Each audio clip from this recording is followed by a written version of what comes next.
Lundi 14 mai 2018, merci de votre fidélité à la télévision Gangan. Merci de nous retrouver dans cet autre numéro de Café Débat, le premier de la semaine. Vous le savez, Café Débat, c'est cette émission qui donne la parole à ceux qui veulent la prendre en vue d'impacter l'opinion. Nous sommes aujourd'hui en mode hors plateau et nous venons auprès du porte-parole de l'opposition républicaine. Vous le savez, l'actualité politique reste marquée par cette journée ville morte appelée donc par l'opposition aujourd'hui suite à l'annonce de leur suspension de participation aux activités du comité de suivi des accords politiques. On parlera justement des raisons ou des causes de cette suspension, mais aussi de cette journée de ville morte. Ici donc au siège du parti des FND de M. Alucene Makanera Kake, qui est en même temps porte-parole de l'opposition républicaine, qui n'a pas pu effectuer le déplacement, il faut le rappeler, sur notre plateau, et il va nous dire quelles sont les raisons. Mais d'abord, Monsieur Makanera, bonjour. Bonjour. Merci de nous recevoir ici. Le plaisir est partagé. D'abord, pourquoi vous n'avez pas pu effectuer le déplacement? Comme d'habitude, nous vous recevons sur nos plateaux de Café Débat à Matoto. Bon, vous savez, lors de la plénière, la dernière plénière, on a décidé de déclarer la journée du lundi 14 mai 2018 une journée ville morte à Conakry. Par conséquent, même moi je suis mort d'abord. C'est pourquoi je ne peux pas aller au-delà du siège. Nous avons dit à tout le monde de s'abstenir d'entreprendre une activité économique pour marquer notre désapprobation par rapport à l'attitude belliqueuse de la mouvance présidentielle par rapport aux problèmes liés au contentieux électoral. Bien. Alors donc, ça veut dire que vous avez pensé que ce serait impossible pour vous de circuler aujourd'hui à l'occasion de votre ville morte, étant donné que le sens d'une ville morte, c'est que tout le monde reste chez lui. À certains endroits où vous avez été écouté, on va sentir une certaine inactivité de la part de vos membres, mais au contraire, c'est plutôt des barricades dans les rues, des scènes où on brûle les pneus, où on casse les véhicules, ainsi de suite.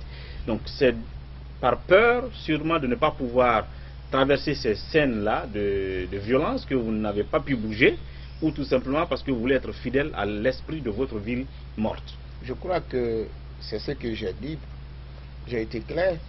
Je dis, nous avons décidé de demander à tout le monde d'observer une journée ville morte. C'est-à-dire rester chez eux. Chacun n'a qu'à rester sur place.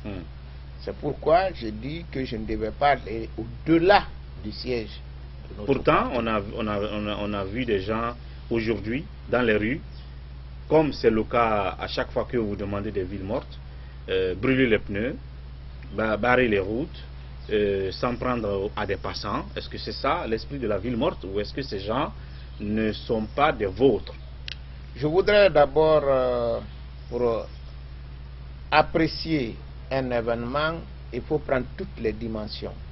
D'abord, moi, on m'a appris que une bonne réflexion doit commencer d'abord en amont avant d'aller en aval. Oui. Pourquoi aujourd'hui les Guinéens sont dans la rue? Pourquoi il y a une journée ville morte? Si nous cherchons à connaître la cause profonde, nous pouvons maintenant évaluer les conséquences pouvoir tirer. Nous viendrons tout à l'heure. Les conséquences qui s'imposent. Nous viendrons tout à l'heure aux raisons. C'est là où j'ai parlé tout à l'heure des raisons qui vous ont amené à suspendre votre participation aux activités du comité de suivi. Mais d'abord, vous avez appelé à une journée ville morte aujourd'hui. Oui. Et on sait que le sens d'une journée ville morte, comme vous l'avez dit, chacun reste chez lui. Si ce sont les commerçants qui se sentent militants de l'opposition, ils ferment leur commerce. Si ce sont des fonctionnaires, ils désertent les bureaux, ainsi de suite. Alors, est-ce que vous pensez que cet esprit de ville morte a été respecté? Oui, le esprit est respecté. Mais ce que les gens, par contre, n'arrivent pas à percevoir dans le comportement de certaines personnes, lorsque par le fait de certains cadres qui malheureusement ne sont jamais condamnés dans les débats, on prend un pays en otage. Les jeunes Ils ont besoin de vivre, ils ont besoin de travailler. Lorsque le pays ne bouge pas, ils n'ont ni travail, ils n'ont ni à manger. Ce qui devient compliqué, peut-être c'est la réaction de ce sentiment-là qui pousse certaines personnes dans la rue. Ce n'est pas nous qui le disons. Mais lorsqu'ils savent... Mais ils profitent d'un mot d'ordre venant de vous. Oui, mais c'est ce que je dis. L'opposition dit ville morte. Regardez, l'opposition dit à supposer qu'il y a un monsieur qui vit le jour au jour et doit transporter les bagages. Je vous donne un exemple. Il y a un de nos camions qui a quitté Boké hier, qui doit prendre les marchandises à Madina aujourd'hui pour aller la nuit à Boké et être demain à 11 h sur la piste pour les marchés hebdomadaires. Ce camion ne pourra pas bouger aujourd'hui parce que Madina est fermé. Ceux qui devaient transporter les marchandises pour mettre dans ce camion-là ne travailleront pas. Ceux qui sont à Boké, qui attendent leurs marchandises pour aller au marché, n'iront pas. Leur réaction. Les gens qui passent par Bambito, Koza, Bomboli... Non, c'est pas parce que Madina même est fermée. Je sais. Donc ils n'auront pas la marchandise. L'activité économique, en fait, est paralysée. Ils n'auront pas la marchandise. Mais ces jeunes-là qui doivent vivre de ça, ils ne seront pas contents. Parce que je ne dis pas que leur réaction... Parce que vous avez appelé justement à cette ville morte. Oui, mais parce que quelqu'un a annulé leur vote. Parce que quelqu'un a volé. Alors, on va revenir à ça tout à l'heure.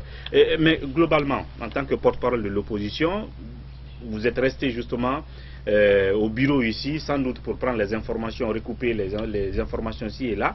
Alors, depuis le matin de ce lundi 14 mai, quel bilan vous pouvez faire de vous? On sait qu'on n'est pas forcément le soir d'abord, pendant qu'on enregistre cette émission, mais quel est le bilan, on va dire, à la mi-journée que vous pouvez déjà faire? Bon, j'ai appelé les amis, j'ai appelé certains riverains de Madina, de Kaloum, un peu partout. L'intérieur du pays aussi, oui, j'imagine que... Bon, à l'intérieur du pays, je n'ai pas eu d'informations, parce que Dobreka et Koya devaient participer.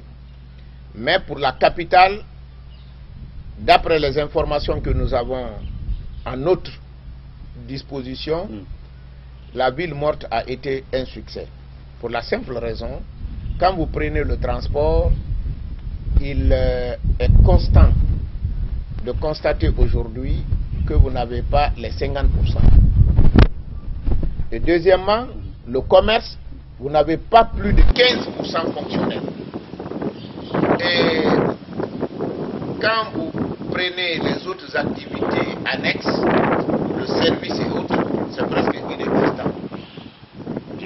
Donc, votre ville morte aujourd'hui a suffisamment fait d'effet.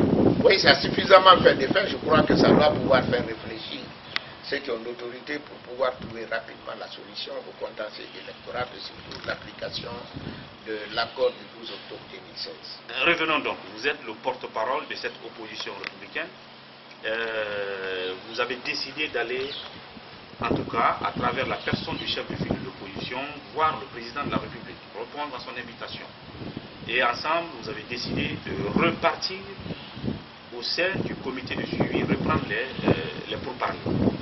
Et je ne dirais plus aussitôt, parce qu'on a fait quand même un mois ou deux, je ne sais pas, d'entretien, où vous décidez de ressortir de ce cadre de dialogue, de reprendre les manifestations, les villes mortes. Donc la question, c'est cette navette-là, entre la rue et le comité de suivi ou le cadre de dialogue, est-ce que vous pensez que c'est une stratégie qui porte aujourd'hui? Parce que chaque fois, c'est les mêmes démarches. Soit on est au cadre de dialogue, soit on est dans la rue. Qu'est-ce que ça vous porte finalement comme solution? Je pense qu'il n'y a pas de possibilité. Quand nous sommes dans une démocratie, vous n'avez que deux possibilités. Soit vous dialoguez avec le pouvoir. Si le dialogue ne marche pas, vous manifestez. On n'a que les deux. Ce qui est vrai, même votre épouse, vous pouvez vous entendre à 100%. Mais quelque part, l'opinion publique est là pour influencer les décisions des acteurs politiques. Lorsque Ella Selouda Diallo, en tant que chef de file de l'opposition, qui est une institution, rencontre une autre institution qui est la présidence de la République, et que les deux institutions s'engagent sur les termes de leur engagement, et la presse et la société civile doivent, en ce qui les concerne, chacune en ce qui la concerne, doit se battre pour que les acteurs politiques respectent leur engagement. Bien. Dans le cadre de ce dialogue-là, une fois encore, peut-être pour la lumière de téléspectateurs, qu'est-ce qui n'a pas réellement fonctionné au point que vous avez décidé, à travers un point de presse, de suspendre votre participation aux activités du comité en fin de compte? Bon, je peux dire que quasiment rien n'a bougé. Rien du tout. Quasiment. Parce que nous étions partis pour évacuer rapidement ce qui était urgent. C'était le contentieux électoral. Les résultats. Oui, le contentieux électoral du 4 février. Et ensuite, voir maintenant la possibilité de trouver le délai et l'application rapide de l'accord du 12 octobre 2016. Mais vous avez vu, on a buté sur le contentieux électoral. Il y a plus de... Est-ce qu'on ne fait pas maintenant plus de 2 mois? Plus de 2 mois maintenant, on n'a pas encore évacué le seul point. Et le plus facile à évacuer. C'est-à-dire les résultats, le résultat des élections communales du 4 février. Du 4 février. Est-ce que le problème c'est parce que vous êtes venu avec une idée arrêtée, vous dites il faut qu'on aille chercher les procès-verbaux des 6 communes rurales et urbaines sur lesquelles nous portons des réserves, sinon aucune autre solution. Alors qu'il y a des acteurs qui ont dit qu'il y a d'autres solutions qu'on peut envisager qui ne soient pas forcément le fait de remettre en cause ces élections au point de remettre en cause le droit lui-même et la loi elle-même.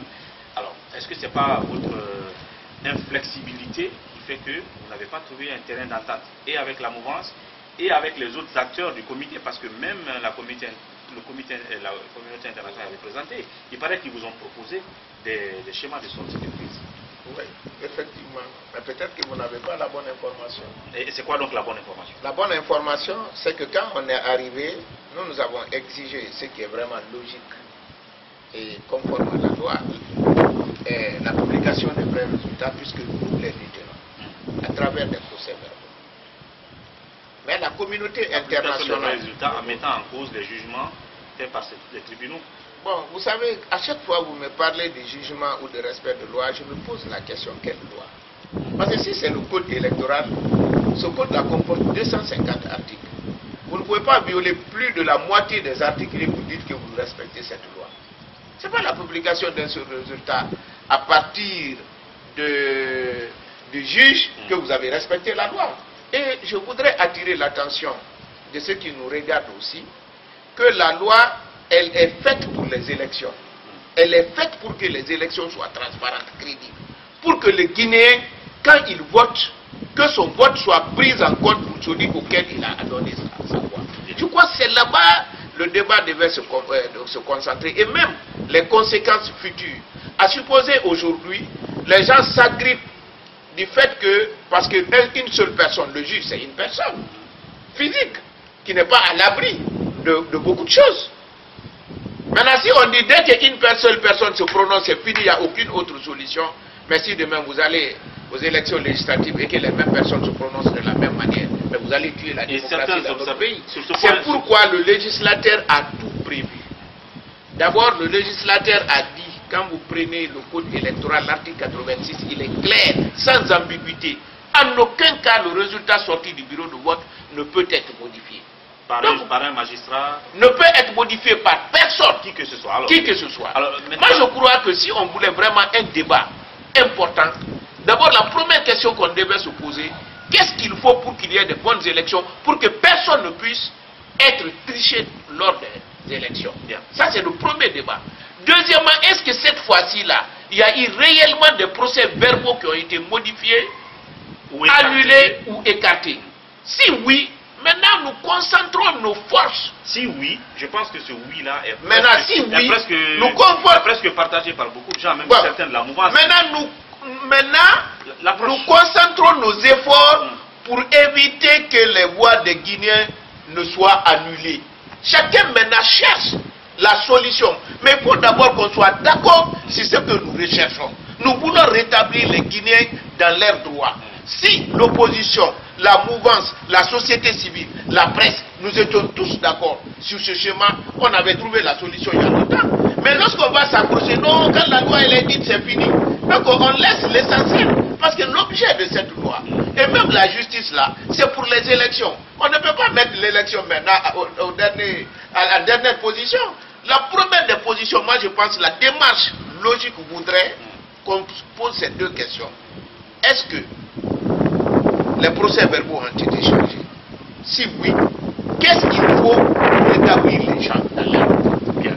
Maintenant, nous sommes à la phase où vous avez quitté ce cadre de dialogue, ce comité de suivi, parce qu'il n'y a pas eu d'attente. Maintenant, qu'est-ce qui va se passer? Parce que après une journée bilan, ça s'attend à des journées de manifestation. Absolument. Alors, pour que vous reveniez encore au sein du comité, et c'est là où j'ai parlé de navette entre la rue et le cadre de dialogue, qu'est-ce qu'il vous faudra encore comme garantie? Est-ce qu'il va falloir encore que Cellou revienne à rencontrer Alpha Condé? Et vous avez écouté de passage Alpha Condé, déjà quand il rencontrait la dernière fois ces jeunes DAF, il disait on va plus se laisser faire, je suis prêt à aller en guerre, à l'affront avec qui que ce soit les syndicalistes, que ce soit les politiciens. Alors c'est un Alpha Condé qui est prêt à la guerre. Qu'est-ce qu'il vous faudra encore pour que vous reveniez au cadre du dialogue?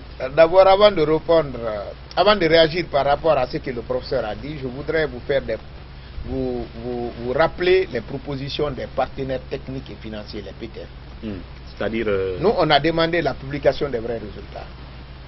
Mais, pour une question de concession réciproque, les partenaires ont fait deux propositions. La première, ils ont dit à l'opposition d'accepter de laisser les communes telles qu'elles sont déclarées par la CENI.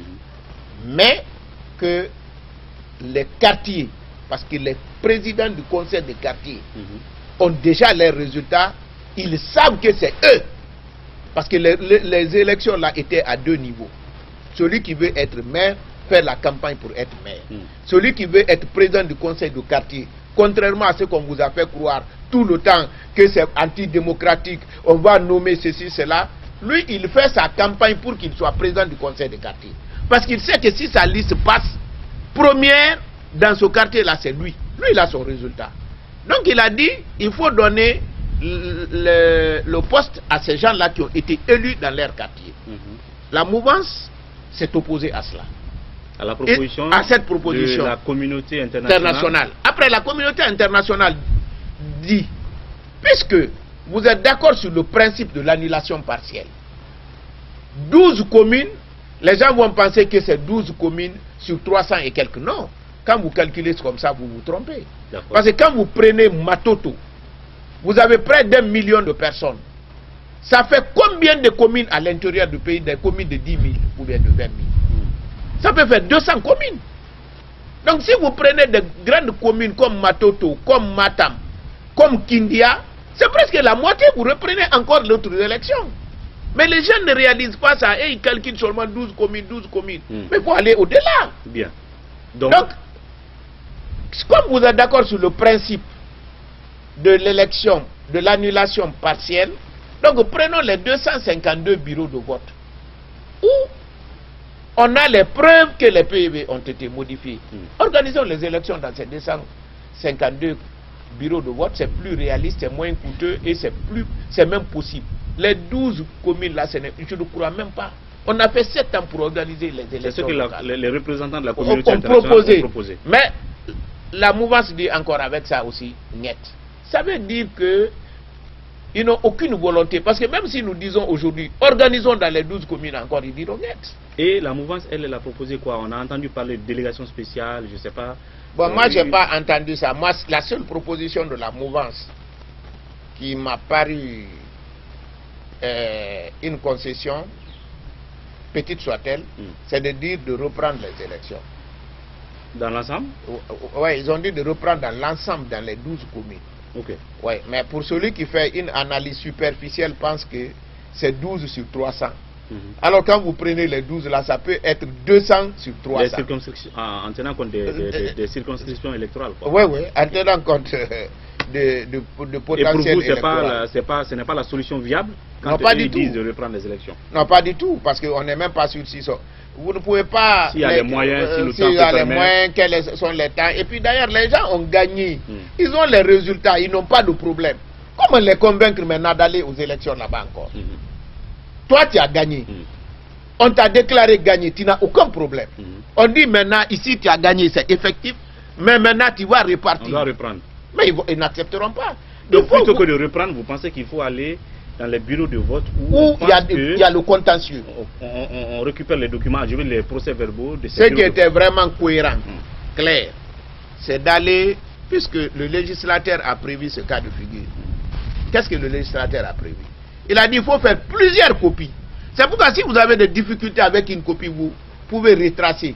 Vous comparez avec d'autres copies.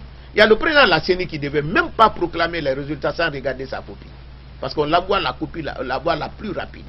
Il y a la copie de la CACV. Il y a la copie pour l'information, du ministre de l'administration du territoire. Il y a une copie pour les démembrements de la CENI. Il y a une copie pour chaque candidat, normalement, c'est ce que la loi dit. Des procès-verbaux de chaque bureau de vote. De chaque bureau de vote, pour chaque candidat. Il y a une copie qui doit être affichée devant le bureau de vote. Mais il y a même le bulletin qui a servi au vote dans l'urne et scellé. Mais pourquoi même reprendre si ce n'est pas une concession de la part de... Il faut être en Guinée pour que les gens même puissent dire... Parce que dire reprendre sur quelque chose dont on a la réalité, on a tout, mais c'est insulter même la population. Parce que ceux qui disent la reprendre, ce n'est pas eux qui prennent l'argent dans leur poche pour reprendre les élections là. Des centaines de milliards de francs guinéens là, c'est pour les femmes pauvres qui quittent à 6 h du matin pour aller chercher à manger pour les enfants. Quand on va organiser d'autres élections, qui payent? Ce sont ces femmes-là qui payent. C'est les jeunes qui payent par leur emploi, qui n'auront jamais de travail. C'est le budget national qui pourrait... Mais il faut expliquer aux gens que le budget national, là, c'est leur emploi, l'emploi de leurs enfants. Parce que c'est l'investissement qui crée l'emploi. Et si c'était la partie qui devait être utilisée pour l'investissement, on organise les élections pour ça, là, ils n'auront pas d'emploi. Et s'il n'y a pas l'argent dans la caisse, ils vont augmenter le prix du carburant. S'ils augmentent le prix du carburant, le piment va augmenter, le charbon va augmenter, tout va augmenter. Et finalement, qui paye? C'est les pauvres qui payent. Ils voudraient les faire payer pour la faute de quelques cadres de l'administration, au lieu de parler aujourd'hui de la sanction pour ceux-là qui ont modifié ces procès-verbaux. On commence à dire vous êtes ceci, vous êtes cela. Pour qu'on les sanctionne, il faut que vous portiez plainte, justement. Est-ce que vous envisagez cette option? On va revenir à cela tout à l'heure, mais juste après la pause thé dans cette émission Café Débat, comme vous le constatez, hors du plateau, dans ce cadre tout simplement naturel, mais au siège, je précise, du parti FND de M. Makanera, en même temps qui est porte-parole de l'opposition. Tout de suite après la pause thé, on vous retrouve.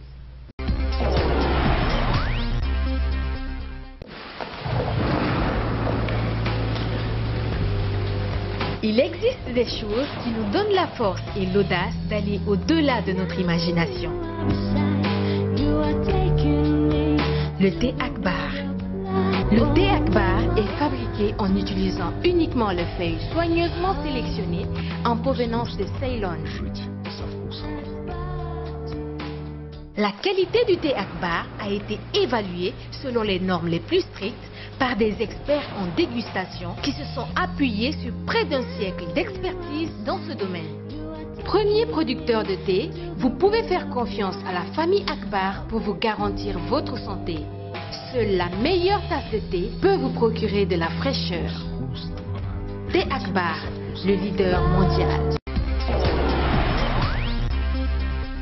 Deuxième partie de cette émission Café Débat en mode déplacement, et comme je l'ai dit à l'entame de l'émission, nous venons vers le porte-parole de l'opposition républicaine pour parler de l'actualité politique marquée par la journée ville morte de l'opposition républicaine suite à la suspension de sa participation aux activités du comité de suivi des accords politiques. Et dans cette deuxième partie, on continue à parler de ça. Alors, après cette journée ville morte, c'est sûr que vous avez des actions prévues, mais avant d'arriver à ces actions, qu'est-ce que vous pensez dans tout ça, de l'attitude, de la manière dont le président du comité de suivi gère tout ça? Parce que le président de la République, après sa rencontre avec les différentes parties, avec Cellou Dalein Diallo, avec la mouvance, avec l'UFR et ses amis, il a été confié à Bourema Condé de diriger quand même ce comité pour trouver solution au problème. Est-ce que vous pensez que Bourema Condé joue franc jeu et que son travail satisfait tout le monde? Bon, pour être honnête, Brema Condé n'est que le reflet de la volonté du professeur Alpha Condé. Il ne peut pas aller ailleurs. Ah, pourtant, la volonté d'Alpha Condé, quand il s'est vu avec Cellou Dalein Diallo et tous les autres, c'était de trouver une solution au problème. Et il a confié le problème au comité qui est présidé par Brema Condé. C'est cette volonté qui a été exprimée publiquement. Mais est-ce qu'elle a été soutenue par la suite par Sékou Touré? Donc vous pensez que s'il y a échec et que vous avez quitté, c'est que Alpha Condé est encore derrière? Mais on ne peut pas aller au-delà. Mon cher frère, j'ai appartenu au gouvernement du professeur Alpha Condé. Et d'ailleurs, dans tous les gouvernements au monde, un ministre ne décide de rien. Malheureusement, c'est ce qu'on fait croire aux Guinéens. Toutes les décisions du gouvernement se prennent collégialement. Si aujourd'hui, lors du Conseil des ministres, on dit à Brema Condé, maintenant au niveau du comité de suivi, trouver telle solution, il ne sera que le reflet de ce qui a été décidé et il trouvera la solution. Mais si on lui dit, bon maintenant, tu peux négocier jusqu'à ce point, mais ne dépasse jamais. Il dit, il fera tout, mais il ne dépassera pas là-bas. Mais comme il est ministre, il assume. Il ne va jamais dire, c'est ce qu'on m'a dit au Conseil des ministres. Mais il va trouver des arguments pour dire que ce n'est pas possible. Bien. Mais en réalité, c'est ce qu'on lui a dit de dire et de faire. Donc ce que vous voulez dire, c'est que Brema Condé, en tant que président du comité de suivi des accords, n'est pas réellement maître de ses activités. Mais n'est pas indépendant. Bien. Il est ministre de la République, membre d'un gouvernement, et le gouvernement est caractérisé par la collégialité. Alors, à part la journée ville morte, qu'est-ce qui va arriver? Bon, après la journée ville morte, heureusement, le président Cellou Dalein Diallo va être là au courant de cette semaine. Nous allons nous retrouver au niveau de la plénière. Nous allons tirer les leçons de cette journée ville morte. Nous allons encore engager d'autres manifestations par rapport au contexte et les réalités du terrain. Quand vous parlez de contexte en tenant compte du mois de Ramadan qui arrive, vous allez voir si c'est possible que vous manifestiez ou attendre après le mois de Ramadan? Non, vous savez, tous ces paramètres-là doivent être inclus, mais moi je pense que le mois de Ramadan ne doit pas être un frein au moins. D'ailleurs, c'est un élément catalysateur de nos manifestations. Ah bon? Parce que qui dit Ramadan dit islam. Et quand nous prenons dans l'histoire un musulman d'abord... Oui, mais la politique, c'est pas l'islam, il ne faut pas confondre. Je pense qu'il ne faut pas confondre à ce niveau. Non, alors ne me parlez pas de Ramadan, si vous ne voulez pas qu'on parle de l'islam. Donc, ne me parlez pas de Ramadan. Mais ce que je vais vous dire, les Guinéens souvent aiment dire la politique, c'est pas l'islam, la politique, c'est pas la religion, ou bien la Guinée, c'est un pays laïque. Je vous dis, c'est pas vrai. Bien. On parle de laïcité en Guinée, mais c'est une laïcité extraordinaire. À partir du moment où... Non, dans les faits, ça n'existe pas, vous voulez dire. Il n'y a même pas de laïcité, c'est pas juste. Moi, j'ai siégé au Conseil des ministres avec le secrétaire général des affaires religieuses, qui a rang de ministre. Et un ministre dans un pays, c'est pas n'importe qui. Il est parmi les 30 personnes de la Guinée sur le plan politique. Parmi les 30 premiers politiciens de la Guinée, celui qui gère toutes les religions, on dit que ce gouvernement-là est laïque. Il est laïque en quoi? Bien, toutes les décisions que nous prenons là-bas influent, surtout l'islam, influent directement. Les imams, ils sont choisis par... Ça, c'est un autre débat qu'on peut faire prochainement. Maintenant, bon, par contre, maintenant, pour terminer pendant le Ramadan, je vous dis, en tant que musulman aussi, même si le pays était complètement laïque, si vous êtes musulman, toute œuvre que vous entreprenez, vous regardez d'abord quelle est la position de Dieu et de votre prophète par rapport à cette œuvre-là. Parce que même la religion, d'abord, c'est une question individuelle, personnelle, avant que ça soit une question de société. À partir du moment où vous avez dit « Ashhadu an la ilaha illallah », que vous n'adorez rien sauf Dieu, à partir de là, tout ce que vous faites, vous devez voir est-ce que Dieu est pour ou bien il est contre. Nous, musulmans, nous estimons que le mois de Carême, le mois de Ramadan, c'est un mois béni. Et toutes les œuvres bonnes que vous entreprenez, Dieu vous aide. Donc, pour preuve, dans l'histoire, en 624, la première grande bataille de l'islam, c'était le mois de Ramadan, la bataille de Badr. Oui, mais en 630, on va pas faire un coup la grande conquête, on va faire un la coup de conquête théologie, de la Mecque. Monsieur le ministre, hein? Non, je vais vous dire, la conquête de la Mecque, c'était un mois de Ramadan. Mais vous n'allez pas faire de guerre quand même, hein? Non, mais nous faisons djihad tous les jours. Malheureusement, vous pensez que djihad, c'est prendre le sabre et couper la tête des gens. Non.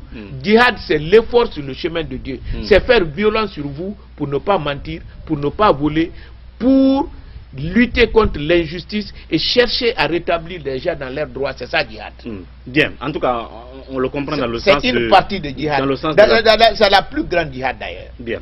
Alors, qu'est-ce que vous allez faire une fois encore sur le terrain après la journée ville morte? Est-ce que vous allez aligner des manifestations de rue avec des risques, bien sûr, qu'on a toujours connus, de dégâts et de morts? Qu'est-ce que vous prévoyez? Ou bien vous attendez justement que le chef de file de l'opposition soit là pour vous planifier? Oui, je vous dis, quand le chef de file sera là, non, c'est pas nous planifier, on va discuter. D'accord. Parce que les décisions sont prises là-bas à la plénière par voie démocratique. Mais nous estimons que le mois de carême, mois de Ramadan, excusez-moi, le carême c'est le chrétien, Ramadan c'est un mois béni qui va nous accompagner quand nous allons nous engager dans la lutte pour les bonnes œuvres. Bien. Moi je pense que le mois de carême, le mois de Ramadan est bien indiqué pour les manifestations. Et j'espère que pendant le Ramadan, si nous manifestons, nous allons avoir la solution à tous nos problèmes. Quelle solution? Comment ça va venir? Dès lors que tout se résume encore à ce mot que j'ai dit dès au début, la navette entre le comité de suivi et la rue. Et il faut bien entendu que celui qui est en face de vous vous inspire confiance. À chaque fois, on a l'impression que vous vous faites rouler par lui. Je vais parler du président de la République, le professeur Alpha Condé. Est-ce que vous allez manifester, attendre encore que Alpha Condé invite à nouveau Cellou Dalein Diallo à Sékou Touré? Ou est-ce que s'il y a une nouvelle invitation de la part de Sékou Touré, Cellou Dalein Diallo ne répondra pas cette fois-ci? D'abord, vous avez amputé une bonne partie de ce que nous sommes en train de faire. Ne pensez pas que nous manifestons et nous parlons pour le comité de suivi du président de la République. Non. Mais qui est le souverain en Guinée? C'est le peuple. C'est le peuple qui est censé être souverain. Donc nous communiquons pour le peuple. Nous cherchons à faire comprendre au peuple ce que nous sommes en train de faire pour lui. Et c'est à lui de décider. La force de Alpha, c'est le peuple. Si le peuple est convaincu que ce que nous sommes en train de faire, c'est ça la bonne voie, si le peuple nous accompagne, que le président Alpha accepte ou pas, il sera obligé de s'aligner. Donc, le fait que le LHC nous rencontre Alpha, c'est que tout naturellement normal. Dans une démocratie, ce qu'on privilégie, c'est la force des arguments. Et ça se passe par le dialogue. Donc, et non l'argument de la force. Maintenant, qu'on dise que le président roule les gens dans la farine, ça me fait peur. Parce que rouler quelqu'un dans la farine, c'est dire que vous n'avez pas respecté vos engagements. Et si c'était le cas, mais vous, en tant que journaliste, vous, en tant que société civile, vous, en tant que force vive de la nation, quel doit être votre rôle? C'est de faire en sorte que chacun des acteurs politiques respecte son engagement. En tout cas, on constate. Dans le cas où ils ne respectent pas, vous les obligez à respecter. C'est dans ça qu'on peut construire une nation. Mais si on pense que c'est celui qui peut tromper, c'est celui qui ne respecte pas, c'est lui qui fait de la bonne politique, alors là, notre pays, j'ai peur pour son avenir. Alors pour votre éventuel retour, parce qu'il y a des gens qui ont déjà mis leurs bons offices en marche pour que vous reveniez autour de la table. Je vais parler de Gouressi Condé, je vais parler de certains médiateurs. Hein. Alors, pour que vous puissiez revenir, est-ce qu'il y aura des préalables cette fois-ci sur lesquels vous ne bougerez pas avant de revenir? Bon, moi je pense que la chose là est très simple. Moi prochainement, avant de revenir, il faut que ce que je viens de vous dire, qu'on fixe les principes d'une manière claire. Avant que vous repartiez au comité cette fois-ci. Je dis ça, c'est moi. Ça n'engage pas. Votre avis à vous? Ça n'engage pas l'opposition républicaine. À mon avis, c'est de dire oui ou non les procès-verbaux ont été modifiés. Si oui, oui ou non les Guinéens méritent d'être rétablis dans leurs droits. Si oui, trouvons la solution pour qu'ils soient rétablis. Souvent le problème est ça. Pour vous, ça doit être même un préalable avant de revenir. Avant de revenir, c'est un préalable parce que là, il n'y a aucune ambiguïté. Nous allons essayer en ce moment de trouver la solution au problème. Mais si on dit seulement trouver la solution, d'abord, quand on est de bonne foi, on sait que ce n'est pas le statu quo. Mais aujourd'hui, on est dans le statu quo. Parce que si le statu quo était la règle, on n'avait pas besoin de faire revivre le comité de suivi. On allait dire le résultat est proclamé, c'est fini. Mais on va là-bas, on dit non, quand on dit allez trouver la solution, on va pour chercher la solution. Après on dit quand le résultat est proclamé, on ne revient plus. Mais qu'est-ce qu'on est en train de dire là? Donc on a perdu du temps, c'est l'impression que inutilement, il fallait dire c'est le statu quo. Bien. C'est l'impression que les Guinéens, en tout cas, qu'on a perdu du temps. Aujourd'hui, il y a des maires qui attendent d'être installés. Il y a des élus, comme chefs de quartier, en tout cas, qui attendent d'être installés. Cela n'est pas fait. On est dans plusieurs mois maintenant, malheureusement. On va attendre l'évolution de la procédure. On termine par cette autre question. Récemment, vous aviez été épinglé par une convocation du ministère de la Sécurité pour le fait que le commissariat de Koza avait été incendié. On a dit que la convocation avait été annulée et par après... Alors, on a vu le ministère dire non, c'est tout simplement suspendu. Alors, qu'en est-il aujourd'hui? Est-ce que vous êtes toujours sur le coup de cette convocation, en quelques mots? Bon, je voudrais vous dire que je n'ai pas une information sur le niveau, mais ce qui m'a étonné, c'est la communication par rapport à cette convocation de la part des médias. D'abord, les gens commencent à dire ceux qui ont signé. Personne n'a cherché à savoir d'abord qui a signé ou pas. Bien. Est-ce que ceux-là qu'on a dit, ils ont signé? On ne mettait même pas au conditionnel. Signé quoi? C'est-à-dire... Parce qu'on dit comité d'organisation, ceux qui ont signé. Personne n'a cherché à savoir qui a signé, qui n'a pas signé. Donc vous n'avez pas signé? Ah, vérifiez. Ah, mais nous, on n'a pas le... Non, bon, donc mettez au conditionnel si vous n'avez pas la preuve. Non, mais vous êtes libre d'avoir des renseignements. Deuxièmement, c'est quand l'État se plaint contre quelqu'un pour le maintien d'ordre et que l'État décide de retirer cette plainte. Mais je ne sais pas comment les journalistes peuvent prendre ça comme un élément même de débat. Dans le pays... Non.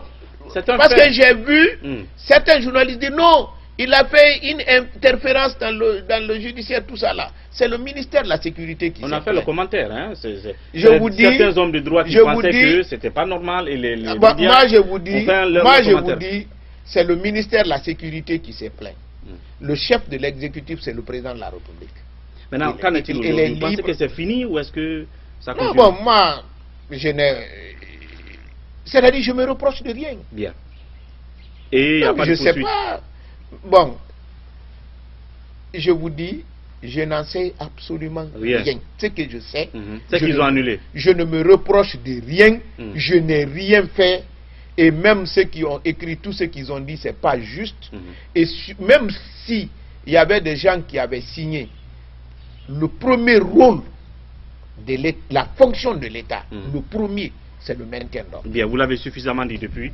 Alors donc, on va suivre cette autre actualité aussi de tout près. En tout cas, merci de nous avoir reçus ici et nous parler de cette journée ville morte, de ce qui doit arriver, puisque Cellou Dalein Diallo, comme vous l'avez dit, revient aujourd'hui. On verra ce que vous allez entreprendre comme action à venir. Merci de nous avoir reçus. Merci beaucoup. Le plaisir est partagé. Merci. Voilà à vous, merci de votre attention et de votre fidélité. On se retrouve demain pour un autre numéro de Café Débat. D'ici là, prenez soin de vous et au revoir.